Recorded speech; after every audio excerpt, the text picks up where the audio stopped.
What's up, everybody? What's up? What's up? Happy Friday, October 31st. We're back for another episode of Biz Buzz Live.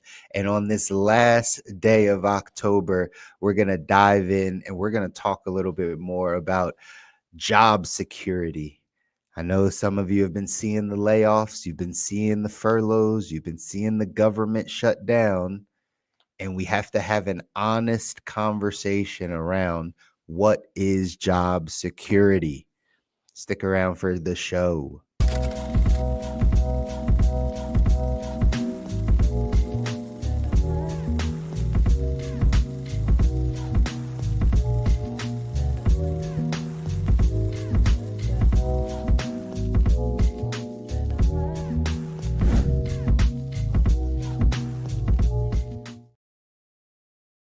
All right, welcome everybody back to another episode of BizBuzz Live. I'm your host, Chris Muzan, your financial strategist, helping you through all things finance.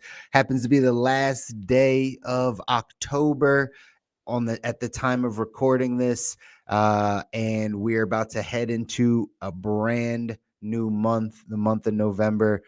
And man, this fourth quarter this year has flown by. I don't know if y'all been feeling that way, but I know I've been feeling that way. This year has really, I remember it being January. I remember us talking about Doge. Do you remember that? That was all the first quarter of this year when we were talking about the Doge and all the layoffs and all the cuts and all the stuff. That was like January, February, March-ish of this year. And now we're already at the end of the year, the final quarter of the year, the last 2/3 or the last 2 months of the year, right? 5/6 of the year gone.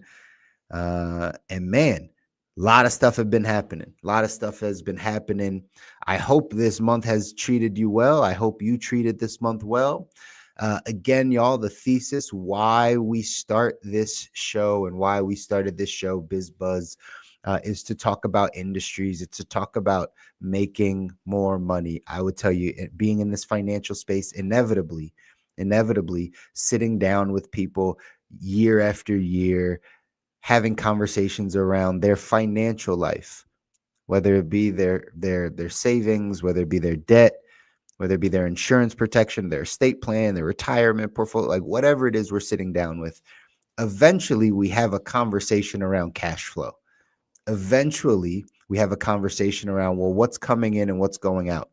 Even those that feel like they make a good amount of money, the question becomes, well, where's all that money going? Because it's not going to the places normally they want it to go. The other side of it, where people say, I just don't have enough. I don't have enough coming in. That is another conversation on the top end of cash flow, which is, well, how do we make more money?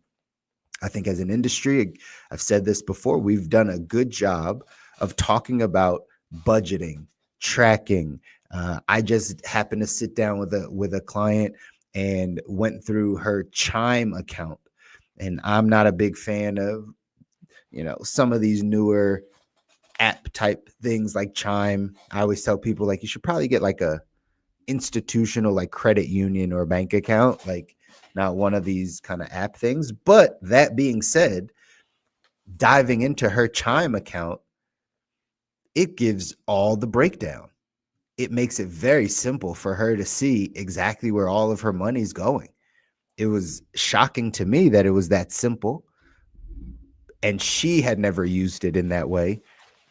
But it literally broke down every single place that the money had gone. And that's super helpful in this financial space by understanding your cash flow. I think we've done a good job at that, though, just by even understanding an app like that. Rocket Money, right? Back in the day, a few years ago, Mint was out. Like there's a bunch of those. Where I think we dropped the ball and where I don't think there's enough conversation, hence why we do the show, is because we don't talk about the ways people are making money, the ways people are earning income.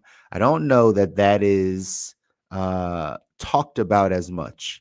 How does one learn how to make money? That's a question I'll pose, right? How does one learn how to make money? Honestly, we're probably one strategy until we teach or get taught or learn new strategies.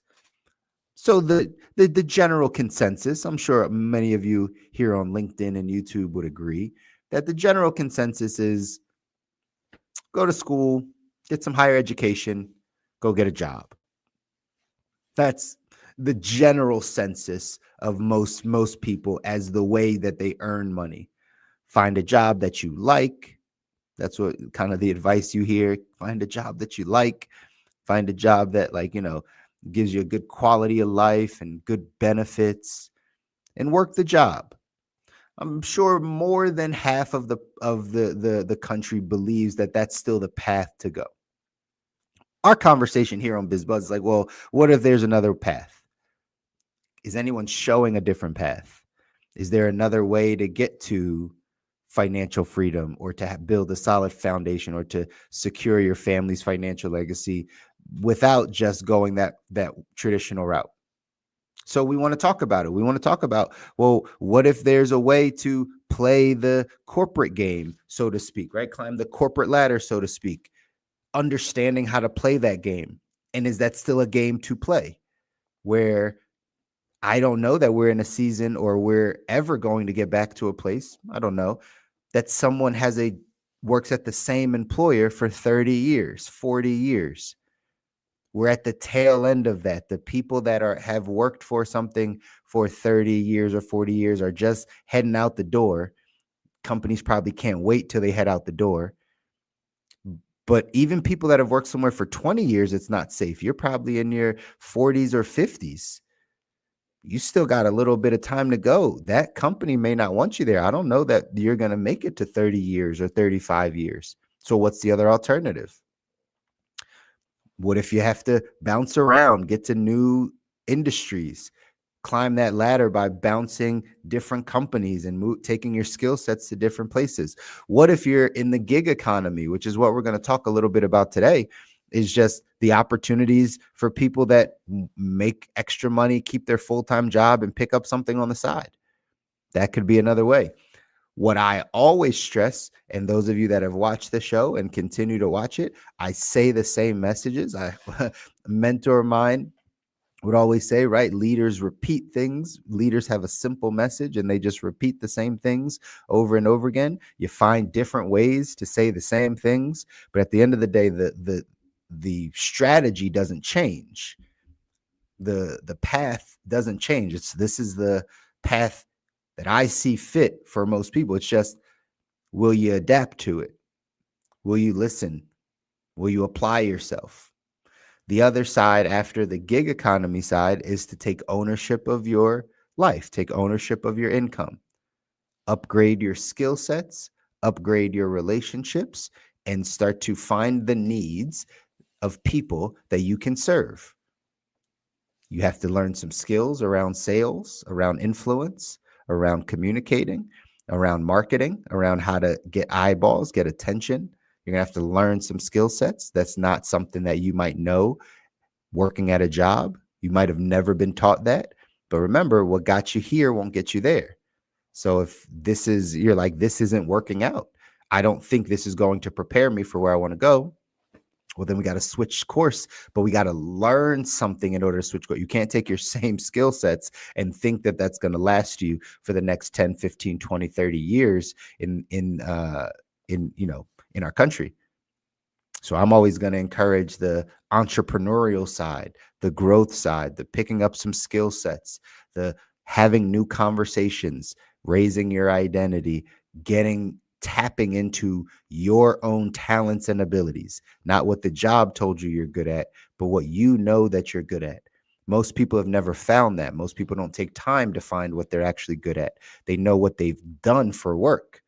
What they've done for work is not necessarily where their gift lies. It's just what they've done to make income. And so that's where I start to really speak about how to get to that next level if you need to make more money.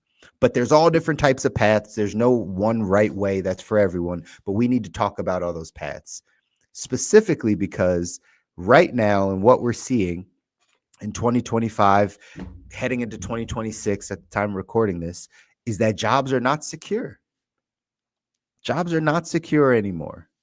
And not that they ever were, but I'm sure they were more secure for a previous generation than they are for this generation. Again, case in point, that you could be at a place for 25, 30, 40 years and then leave. That may not be happening ever again. So is your job really secure? I was taught this by a very, very well-to-do businessman. He said, right, security left in another man's hands is not security at all. Security left in another person's hands, not security at all. So if you leave the security of your family, of your livelihood, of your mortgage, of your car payment, of your kids' private school education, of your retirement, think of all the things that ride on your income. If you are leaving that in the hands of a company that says, no, you'll be here, I don't believe that that's security. And at the time of recording this, Amazon just announced they're laying off 14,000 people. I posted it here on my LinkedIn. You can go back and take a look at it. If you're watching this on YouTube, go over to my LinkedIn and take a look at that article. They're laying off 14,000 people. How secure is that? Amazon's one of the biggest companies in the world. They're always growing. They're supposed to be growing. So why do they need less people? I have a feeling we're going to need to have an AI conversation eventually, right? About automation and machine learning. We probably need to have that conversation here on BizBuzz. But for now, I just want you to understand that maybe that job that you think you had, the industry that you're in, maybe it's not as secure as you thought it once was. We did some studies. We did some studies, right? We took a poll.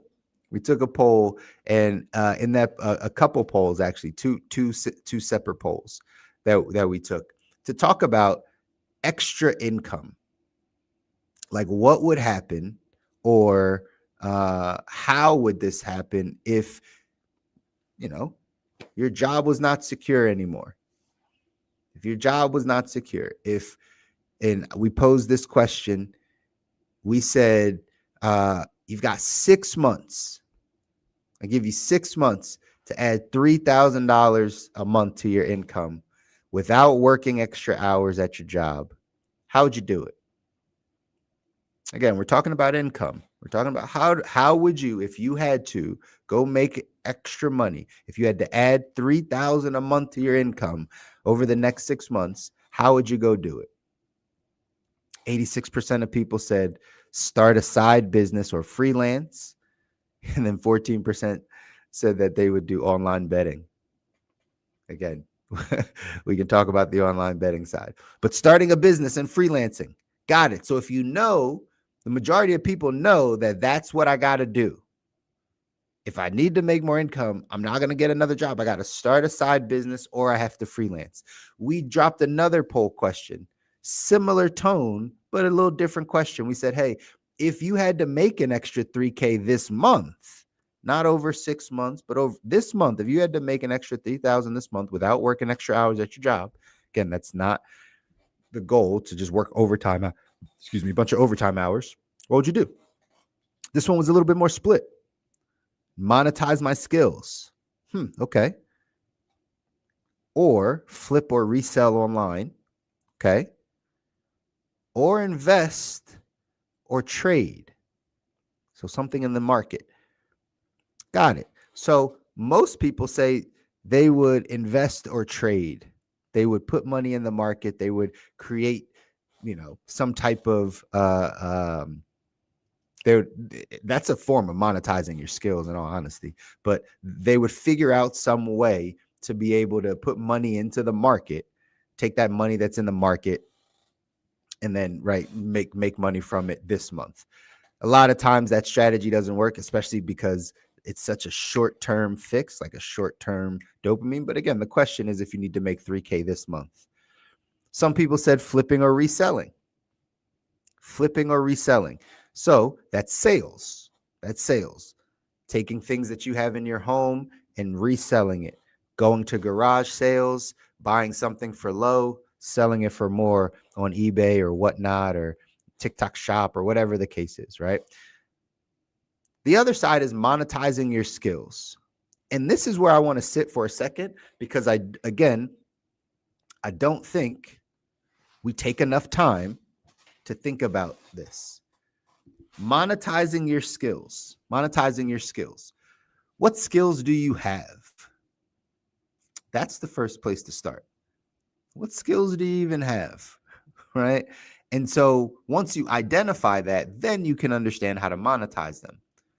But a lot of people think that they can just go off and monetize their skills. Well, that would assume that you have skills, and not skills that you give to another job, but skills that you can give to the marketplace, that you can give directly to your customer. Now, you could be in B2B sales, right? Business to business. You can go monetize your skills by giving it to a business, but that's not in the same form of having a job. That's you being able to sell your skills to a business, to contract it out, or whatever the case is. But these are the areas that we have to start talking and thinking, ladies and gentlemen, if we know and we believe that our job is not as secure as it once was. If our jobs are not as secure as they once were, then we have to come up with some different strategies in order to make sure that we put ourselves, we don't put ourselves at risk.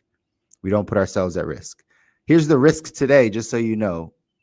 Government shutdowns, the furloughs, the layoffs, even from seemingly, stable jobs. Again, we saw this at the beginning of the year. This is just repeating a lot of the stuff that we've already seen. In the beginning of the year, white collar tech people, mid-level managers in the tech space were getting laid off. People in the technology space making $150,000 a year were the ones that were on the chopping block. Then government workers. Now we're back to government workers and companies constantly laying people off. We did a show maybe about a month ago or so that talked about some of the industries that you should be paying attention to. Go back, take a listen to that show. There's a bunch of things that, again, they're showing us that there's some real risks here if you're thinking about just sticking at a job. Here's a statistic for you. About 36% of U.S. adults already have a side hustle. Almost 4 out of 10 people that you know already have a side hustle. They have their current job and then a thing they do on the side. The statistics say average side hustle brings in something around $900 a month, $800 to $900 a month in extra income, right? So people are already doing this. They're already trying to figure out a way. To bring in more income. Something I've also talked about, might have to do a whole different show on this. I know people like the Uber, DoorDash, Uber Eats, like that side of things, but I really want to challenge people to get away from those.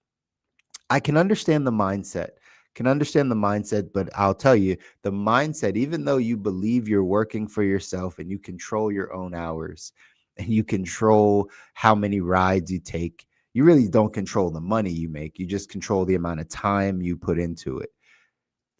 When you're trading your time for money in any form, in any sense, that's what you're doing with Uber and Uber Eats and DoorDash. You're giving up your time to get back money. When you do that, you're still thinking about earning money in the exact same way you were taught earlier.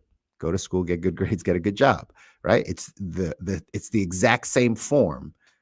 They've just glamorized it that you have more control. But at the end of the day, you're trading your time for money. You got to give up this time to get back this bit of dollars. It actually doesn't matter. It matters a little bit more about how many rides you take or how hard you work. But at the end of the day, you're trading your time for money. The reason why I see a lot of people fall into this, and again, no knock, we just got to get better if we want better, right? We just got to think differently about things, is because it's the closest thing to having a job,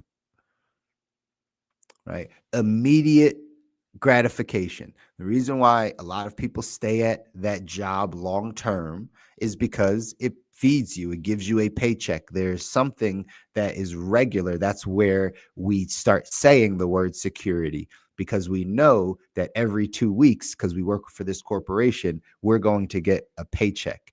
That gives people a false sense of security because they see it happen frequently.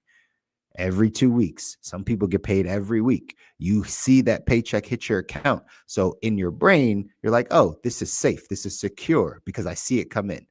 What I'm talking about is long-term security, big picture security, because you don't control that paycheck, because you don't control the company, because management can change, companies can fire people, all this stuff. Like ultimately, that is not secure.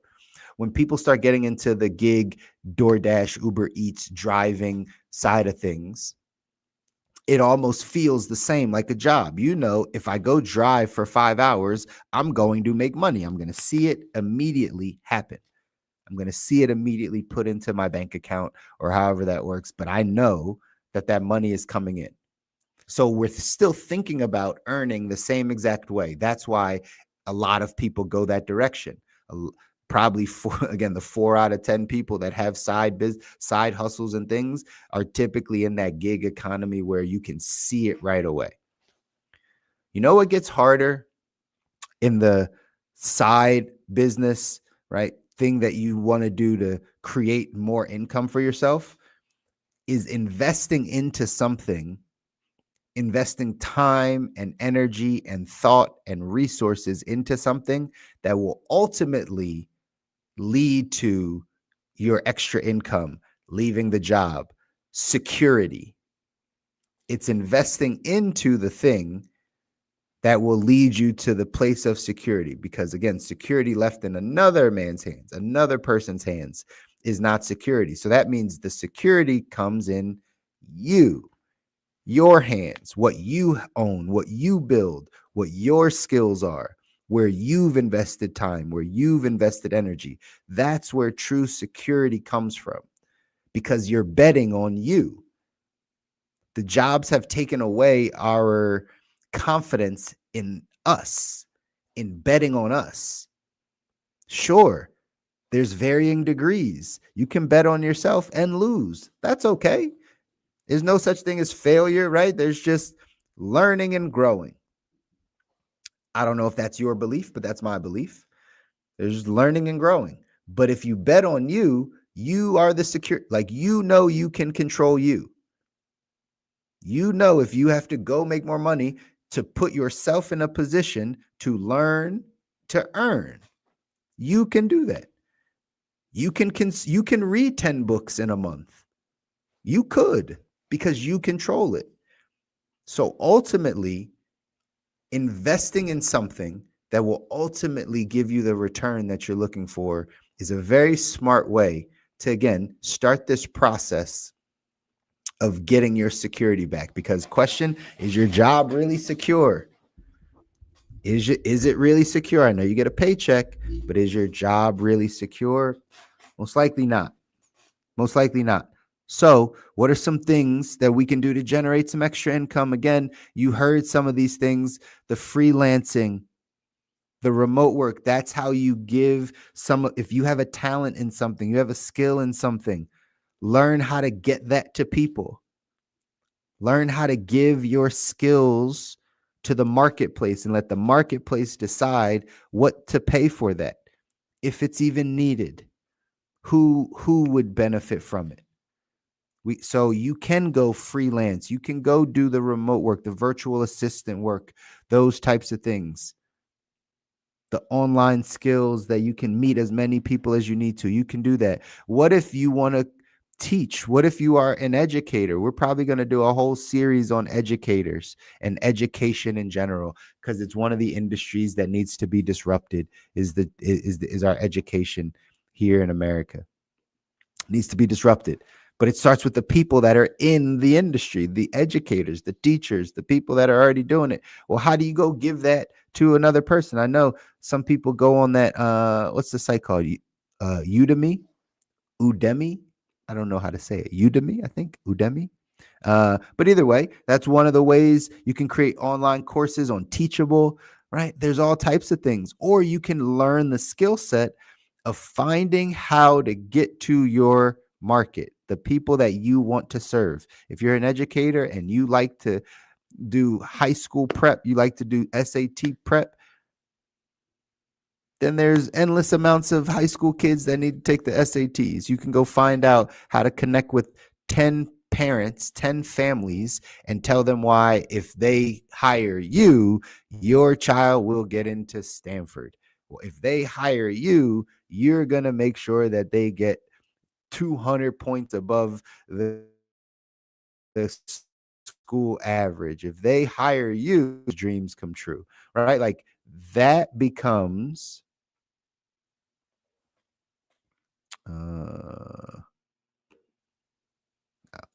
that becomes one of the things that you can go off and do to learn how to earn, right? Learn how to earn. So these are the things that I want y'all to be thinking that we should be thinking about when it comes to this. Your job is not necessarily your security. You are your security. How do we get away from these layoffs and these furloughs and the shutdowns and the scarcity that's happening and companies coming in and changing all these things? How do we get above that? We get better skill sets. We get better skill sets, and then we go apply those skill sets into the world, learn how to monetize our skills, learn how to put ourselves in a position where people need what it is that we're doing. It can be very small things or it can be very big things. It doesn't necessarily matter. It's to your degree. Remember, if you solve small problems, you make small money. If you solve big problems, you make big money. But there's levels to that. Cutting grass might be a small problem in the grand scheme of things, but in your community, because a lot of the people that you have are widows, right? That they don't want to go out and cut their own grass and they're older, then that's a large problem in your community, which allows you to create a skill set around grass cutting, which then allows you to go build a business to secure some income for yourself so you're not relying on your job forever. Many ways to figure that out. You're a mom at home right now. You're listening to me on LinkedIn. You have a stay-at-home remote job, but you like cooking. You actually cook meals for your family all the time. You like that. It's come second nature to you. Your family loves your food. Everyone loves your food. I'm not telling you to go start a restaurant, but maybe you could teach other young wives how to cook.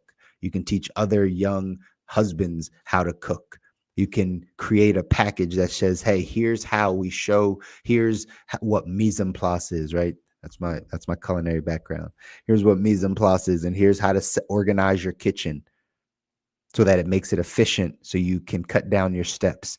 These are the 5 types of pans you should have. Like if you take your skills in whatever you tap into, there's all types of skills that we have, all types of things that you do better than someone else.